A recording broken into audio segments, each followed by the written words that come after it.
Okay, Wally, whenever you're ready. Okay, good morning, good Erev Shabbos, happy Yom Yerushalayim to everybody.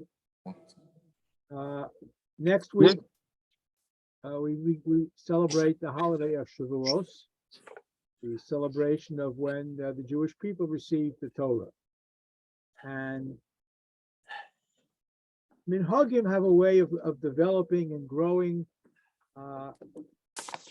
Most Minhagim are sanctioned simply by time, and as long as they don't overtly oppose any halachic restrictions, they're allowed to stand.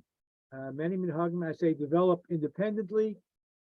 Some are encouraged, some just develop. Shavuos has a number of minhagim, some of which are older than others.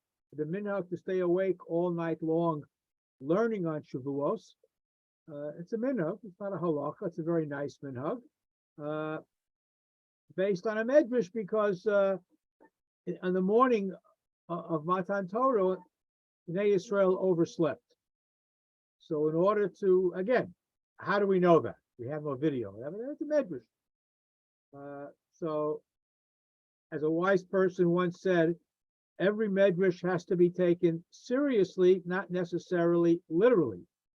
So by claiming that Bnei Yisrael overslept on the day the Torah was going to be given, it simply means that we ought to be anxious to receive the Torah, things along those lines.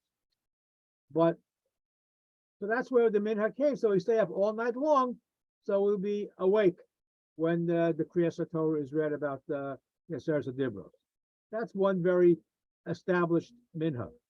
I remember I had a chavrusa at yeshiva once who never stayed up at night on Shavuos night, because at most you get what, maybe 5 hours of learning in, 6 hours maybe at most. Shavuos is a long day, so if I go to davening early in the morning, I have 8, 9, 10 hours to learn in the afternoon of Shavuos, and he felt that was more appropriate than staying up all night long. But nevertheless, the minhag persists. The other minhag that I want to explore, and I've just explored it before, but I want to go a little bit deeper, is the minhag to eat dairy on Shavuos. It's a very, very widespread minhag, and there are all types of Shavuos recipes for cheesecake and other dairy goodies. Where did the minhag come from? How do we understand it? How early is the minhag? So I don't know how it first appears in the Middle Ages. Prior to that, we no longer see, we don't find any particular mention of it. It's quoted in the early Rishonim that people did this, and how they did it, we'll talk about in a moment. But clearly, there's a very logical reason for it. Again, I don't know how early they actually started, but it makes sense. The Torah was given to Bnei Yisrael, and one of the laws of the Torah, one of the Taryag mitzvos, is to slaughter your meat properly in order to eat meat. Now, again, we were only allowed to eat meat after the time of Noah, and up until the Aseret Dibros, I don't know if there was kosher slaughtering or not, but all of the laws of shechita and preparing the meat and salting it and what you can cut and taking away all these very, very complicated laws of Yoredeya are all based on one pasuk in the Torah. One pasuk. Torah says, "V'zavachta kasher tzivisicha." You should slaughter as I have commanded you. You will not find anywhere in the Torah any instructions how to slaughter, how to kosher, how to salt, how to devein. All this, you don't find it. It's all Torah Shabbat Peh.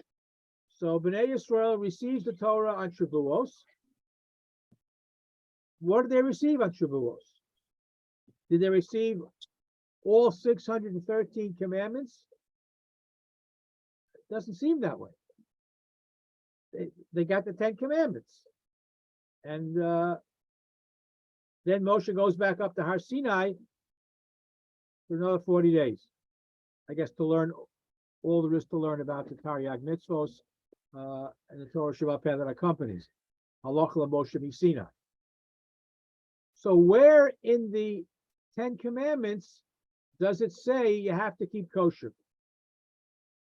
Because the standard explanation is that they got the Torah on Har Sinai. The Torah talks about kashrus, and therefore all they had to eat after the Torah was given to them was milchus. They couldn't eat because it takes time to learn shechita. It takes time to actually shecht enough meat for millions of the 2 million people that were sitting at Har Sinai. So where does that come from? That's a fascinating question. Now you ask the average person, why do we eat milchus on Shavuos? Because the Torah was given on Shavuos. The Torah contains the mitzvah of shechita, and therefore they couldn't shecht on time. They didn't learn all the halachas. Therefore, we eat dairy. But all we got was the 10 Commandments. So that's a very good question. One answer is by Rav Saadia Gaon. Saadia Gaon in the 10th century, and he shows in a very clever way that all 613 commandments can be derived one way or another from the original 10. You take the Aseres HaDibros, and you can learn through different ways all 613 mitzvos. So one of those mitzvos was shechita, and therefore they didn't have enough time to learn shechita, to do it properly, so therefore they ate milchus on the very first Shavuos, and they kept on eating milchus for a long time until they had trained enough people to do shechita. How long that exactly was, I'm not sure. That's one answer. Another answer is that the laws of Shabbos were given to Bnei Yisrael at Morah, before Sinai. And we know that you can't shecht on Shabbos. The Torah was given, the first Shavuos was on a Shabbos, therefore you wouldn't shecht on Shabbos, and therefore you wouldn't eat meat, and therefore you'd eat milchus. So that's, again, another possible answer. And also, a third answer, they may have been prepared to eat non-kosher food that day, but once they had the mitzvah of shechita malicha, then they had to eat kosher food. But all these technicalities are very difficult to understand because they weren't given at Sinai directly. Again, the Torah Shabbat Peh is a different story. Or they may have known that they weren't allowed to eat non-kosher, but just weren't sure how to prepare it. Again, what he taught, when he taught it, that's a whole bunch of questions right there. The other question is, it's irrelevant what they ate before Matan Torah. We know what they ate. They ate mun. They had mun in the desert, and mun tasted like whatever you wanted it to taste like. So if they had mun to eat, Matan Torah was still in the Midbar, so they could have continued eating mun. So the dairy and the meat equation doesn't even factor in. So there's again, these are very fascinating minhagim, how they develop. They develop based on a medrash concept, an idea about milchus, because you didn't have enough time to learn shechita. But again, the technicalities of that question pose more questions than answers. There's another question here. The whole eating of milchus was problematic in general. You may not be aware of it, but until Matan Torah, milk was considered Eiver Min HaChai. You're not allowed to eat Eiver Min HaChai is something that's part of a live animal. You can't rip off the leg of a cow and eat it. That's Eiver Min HaChai. So milk is a product of a live animal. And until Matan Torah, apparently, according to many, many poskim, and Rav Steinman raises this question, Eiver Min HaChai would apply to milk as well, theoretically. Again, Well, Yes, Just a quick into question. Was the Korban Pesach that they ate in Egypt, was that kosher, whatever? Was that up to snuff? it's an excellent question. It's an excellent question. I don't have a good answer to that. It's a very good question. How did they shech the Korban Pesach when they left Mitzrayim? Again, according to what we've been saying so far, it's quite possible that it wasn't shechted according to what we call shechita today. It's quite possible that, I mean, it's almost heretical to say that the Korban Pesach wasn't kosher.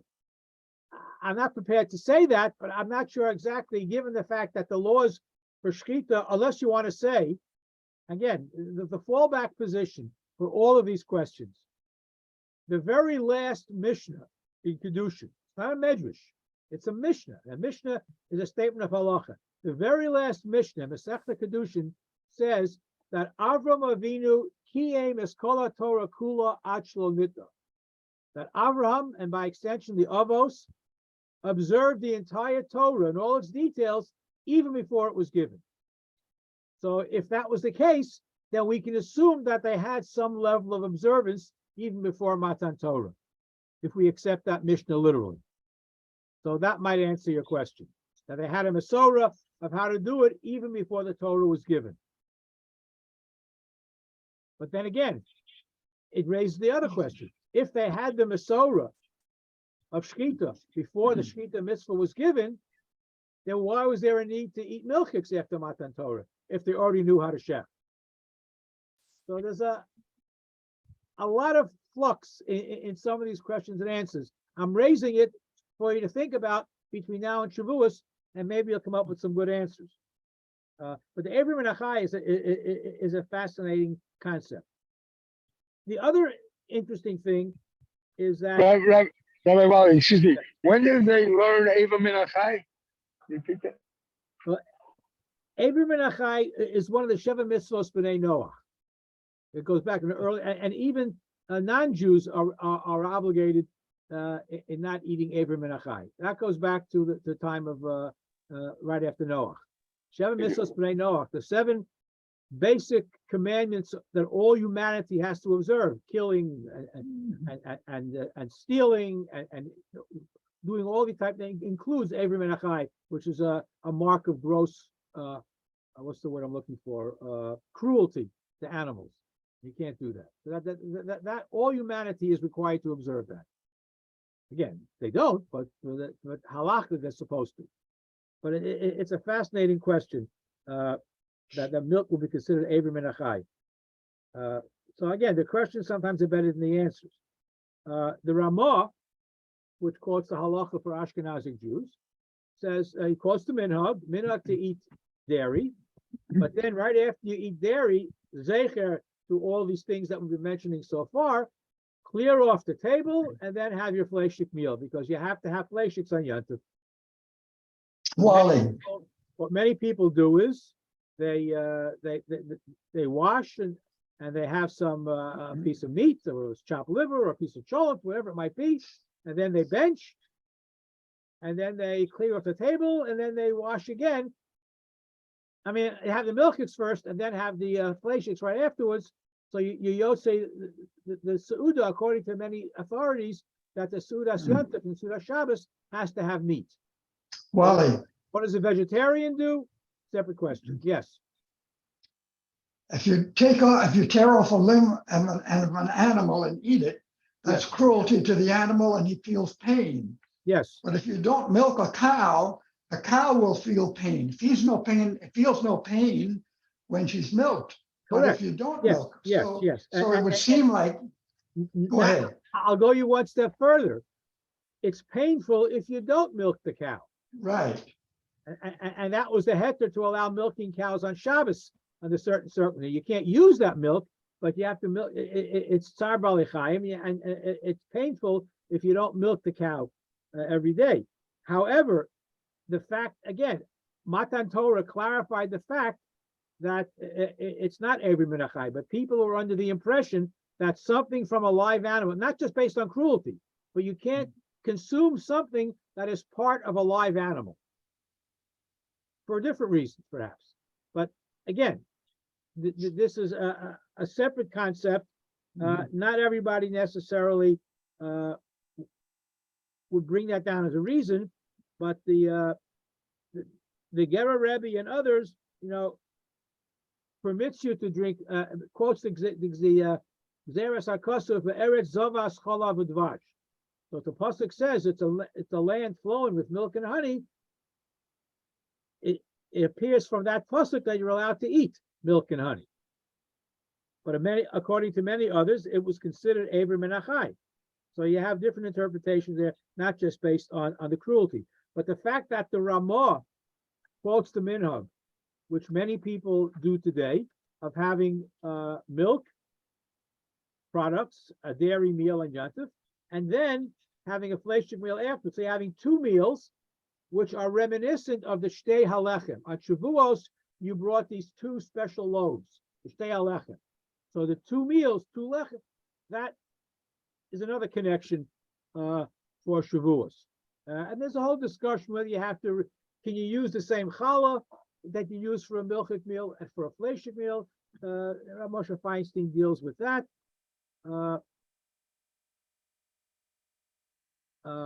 Let's see. And because they learned the halacha of Eretz Zovas Cholav Dvash, that dairy was not in fact Eivrim and Achai, they were very happy to consume dairy products on the first day of Shavuos. Again, what exactly happened at Mamad Har Sinai? How much of the Torah was given to Moshe? How much did he communicate to Bnei Yisrael? We don't have the video of that event. We do know he might have to go back up again for another 40 days. And he came back down again with all of the Torah Shabbat Peh that he had learned. But it's a fascinating minhag, and I don't know how early it began. Let's see.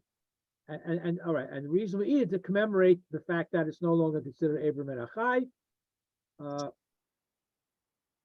The Shita Mekubetzes raised an interesting question.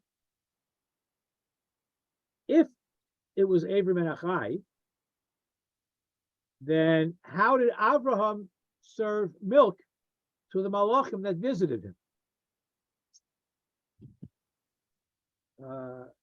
So he thought, according to one opinion, that they weren't Jewish, or they weren't obligated in the mitzvahs of Eivrim and Achai. And it was also before Matan Torah. But then again, even non-Jews were permitted Eivrim and Achai. So we have to conclude that milk was not necessarily prohibited before Matan Torah. So you have 2 points of view. You have those who say it was Eivrim and Achai, and those who say, no, it wasn't. It was permissible because Avram gave them malachim. And even malachim who were considered, didn't know they're malachim, but even though they were not Jewish necessarily, all people are required to observe Shem Mitzvahs Bnei Noach. Eivrim and Achai is one of them. Milk was given to them, therefore it's not Eivrim and Achai. But that story brings up another fascinating medrash. Fascinating medrash. After the Chet HaEgel, so the Jews says, the Malachim say to Hashem, look what the people did. You just appeared to them on Har Sinai, you disappeared for a while, and they're making an idol, the golden calf. They don't deserve the Torah. The Malachim complain to Hashem, the Jews, look how fickle they are. They just got the 10 Commandments, and they're building a golden calf already. They lack emunah, they lack faith, they don't deserve the Torah. So what does Hashem answer the Malachim? He says, why are you complaining about what the Jews did? Didn't you eat milchiks and fleshiks together when Avram hosted you? You're not perfect either, he says to the Malachim. Now, going back to that story with Abraham, look at the psukim. He gave them milk, he gave them meat, he gave them a whole seudah. So the obvious answer is they gave them milk first and then the meat.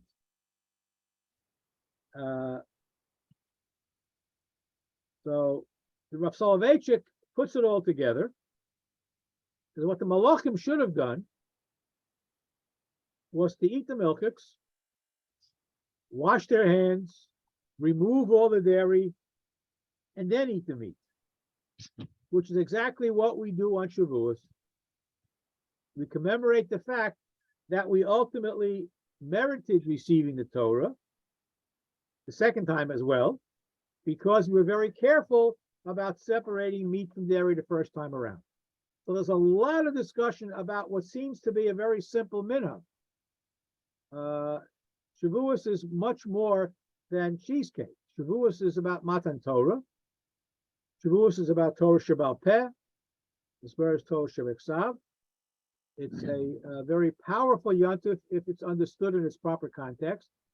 Learning all night long is one minhag that exemplifies our devotion to receiving the Torah. And the only problem with it is that when you daven in the morning and you hear the Aseret Adibros being read, and you hear that very powerful Torah from Yechezkel about the chariot, people are half asleep. And that's the only negative about that, because you should be wide awake when you read the Aseret Adibros, when you read the Haftorah. The first day of Shavuos is probably the most powerful Haftorah all year long, and people don't appreciate it because they're nodding off.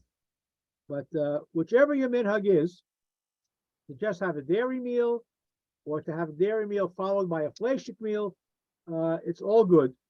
Bnei Yisrael are very creative in developing of their minhagim, and if we understand where the minhagim came from and some of the questions related to it, then hopefully it will enrich our observance of these minhag practices as well as your observance of the Shavuos holiday. So I wish you all a good Shabbos, a good Yontif in advance, and enjoy your cheesecake.